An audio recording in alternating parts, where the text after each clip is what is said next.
આપ જોઈ રહ્યા છો સ્પાર્ક ટુડે ન્યૂઝ સમાચાર અરવલ્લીથી મળી રહ્યા છે। મોડાસામાં ખખડધજ રસ્તાને લઈને લોકોમાં રોષ જોવા મળ્યો છે। રોષે ભરાયેલા રહીશોએ પાવન સિટી પાસે ચક્કાજામ કર્યો છે। તંત્રના વાકે વાહન ચાલકો પરેશાન થતા રોષ જોવા મળ્યો છે। મેઘરજ ચોકડીથી 4 રસ્તા સુધીના રસ્તાનું કામકાજ ચાલુ હોય ત્યારે લોકોને પરેશાની વેઠવાનો વારો આવ્યો છે। છેલ્લા ઘણા સમયથી રસ્તાનું કામ ચાલતું હોય ત્યારે લોકોને હાલાકી પડી રહી છે। લોકોને હાલાકી પડતા જ રસ્તા બ્લોક કરીને વિરોધ નોંધાવ્યો છે। રસ્તો બ્લોક કરાતા જ વાહનોની લાંબી લાઈનો પણ જોવા મળી છે। રસ્તાનું કામકાજ ઝડપથી પૂર્ણ થાય તેવી વાહન ચાલકોની માંગ છે। હું સોલંકી મનહરભાઈ જીવાભાઈ અહીંથી હમણાં હું બાઇક લઈને નીકળ્યો પણ ટ્રાફિક ફૂલ રોજનું અહીં ફૂલ ટ્રાફિક થાય છે।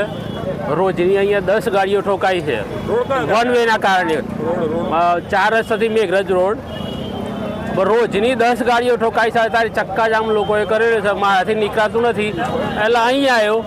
ખરેખર આ કોક આવવાનું હોય તો 24 કલાકમાં રોડ બની જાય ના। રોડ બનાવે તમે કે 1 વર્ષ થઈ ગઈ હતી રોડ ખોદેલો પડ્યો છે ત્યારે, અને એક રોડ ઉપર આખા ટ્રાફિક એક જ રોડ ઉપર જાય છે અને પબ્લિક એટલું હેરાન થાય છે। એમ્બ્યુલન્સવાળા કોઈક અર્જન્ટ મરીજ હોય એમને બહુ હેરાનગતિ થાય છે।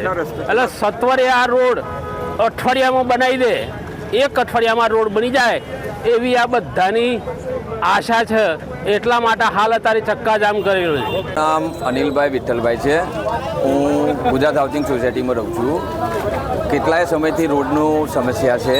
રોડનું કામકાજ ચાલુ છે પણ મંદ ગતિથી ચાલે છે।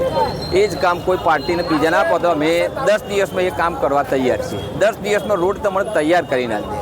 અત્યારે મશીનરીનો જમાનો થઈ ગયો છે। મશીનરી ઘણી બધી છે। એ લોકો મશીનો છે, બધા ડમ્ફર છે વધુ પ્રમાણમાં લગાવે, રાત્રે એનું ખોદકામ કરે અથવા તો દિવસે ખોદકામ કરે અને રાત્રે એનું પૂરણ કરતા જાય તો આ કામ ઝડપથી બને એવું છે।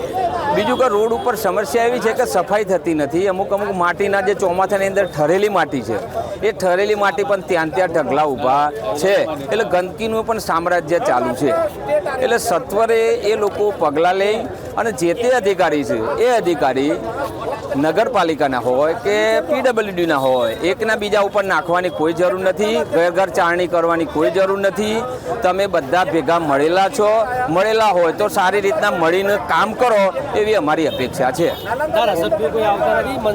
ધારાસભ્યોને આપતા હશે પણ જતા રહેતા હશે આવીને, એમને તો શું લેવા દેવા। એમના વખતે એમના આગળ પાછળ ગાડીઓ જતી હોય એટલે ટ્રાફિક ખુલ્લો। જયદીપસિંહ ચૌહાણ મોડાસા રેસ્ટોરન્ટ નભારવું છે। આપના માધ્યમથી એ અંધતંત્રને અને બહેરા તંત્રને હું ખાસ કહેવા માગું છું કે જ્યારે બુનિયાદી જરૂરિયાતો માટે આજે પબ્લિકના રોડ ઉપર આવવું પડે ને ત્યારે ગમે તેવી સત્તાધારી આપણો આદિ અદાનિકાળનો ભારતીય સંસ્કૃતિનો ઇતિહાસ જોઈ લો, એ સત્તાઓ ઉઠલાઈ ગઈ છે અને એની શરૂઆત આજે મોડાસા ટ્રિપલ એન્જિન કહેવાતી સરકાર આજે મોડાસાનો એક પણ રોડ માનનીય હું નગરપાલિકાના મેયરને પણ કહેવા માગીશ, ચીફ ઓફિસરને પણ કહેવા માગું છું કે તમે મારી સાથે આવો। આપણે આપણી ગાડીની અંદર આપણે ખાલી માત્ર ને માત્ર પેલી નગર ચર્ચા થતી હતી એમ મોડાસાની નગર ચર્ચા કરીએ અને જો 2-5 ડ્રાઇવિંગ હું પોતે કરીશ, સાહેબ હું પાયલોટિંગ હું પોતે કરીશ। આ વચ્ચેની સીટ પર એસી ગાડીમાં બેસજો, કેટલી વાર આપ બેસી શકો છો। આટલી જ મારું નમ્ર અનુરોધ છે। હવે હદ થઈ ગઈ છે, પ્રજા થાકી ગઈ છે। ભાઈ આ રોડની સમસ્યા માટે અહીંયા ભેગા થયા છીએ। છેલ્લા 8 મહિનાથી આ રોડ R&B ખોદી નાખ્યો છે અને રિપેર થતો નથી। ગટર યોજના આ યોજના તે યોજના કરીને ખોદ કરે છે પણ કામ થતું નથી। નગરપાલિકામાં રજૂઆતો કરી, નગરપાલિકા એવું કહે છે કે અમારી જવાબદારીમાં આવતો નથી, આ રોડ R&Bમાં આવે છે। R&Bની અંદર ફોન કર્યા, રજૂઆતો કરી, બધું જ કર્યું પણ R&B બી સાંભળવા તૈયાર નથી। છેક 8 મહિનાથી ચાલુ છે અને એમ ગણો કે પછી શ્રાવણના તહેવારો ગયા, નવરાત્રિ ગઈ, દિવાળી ગઈ, દશેરો ગયો પણ કોઈ જ કામ થતું નથી આ રોડ ઉપર। કોઈક વાર કોન્ટ્રાક્ટ પેલા કહેવાય કોરીની હડતાલ છે, કોઈક વાર મજૂરોની હડતાલ છે, કંઈક ને કંઈક બહાના કાઢીને ખેંચાઈ રહ્યા છે। 1.5 કિલોમીટરનો રોડ પૂરો કરતો હજુ 8 મહિના થયા છે, હજુ પૂરો થયો નથી। એટલે આની અંદર આમ અધિકારીઓ, પોલીસના અધિકારીઓ આવેલા છે, એવું એમ કે થાય છે કે પ્રજા હેરાન થાય છે તો શું અમે પ્રજા નથી? અહીં રહેવાવાળા અમે પ્રજા નથી? અમે હેરાન નથી થઈ રહ્યા? મારા ઘરમાં આવા હું બતાવું, મારી મધરના બેક પેઇન થઈ ગયું છે।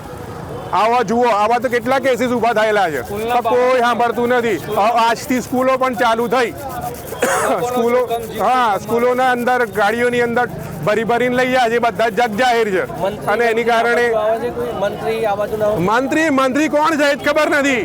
મંત્રી વોટ લેવા બી બીજા કોઈ આવે છે, રમના નામે વોટ લઈ છે ને રોમના જ વાયદા કરે છે આ લોકો, બીજો તો વાત છોડો. બીજું નામ સંજય અરોરા.